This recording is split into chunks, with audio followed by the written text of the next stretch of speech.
सुगली नका सांगू ग कुणी माझ्या म्हाताऱ्याला ग माझ्या म्हाताऱ्याला सांगू ग कुणी हिच्या म्हाताऱ्याला ग हिच्या म्हाताऱ्याला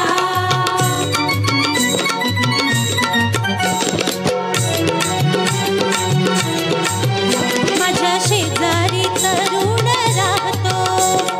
टकमक टकमक मला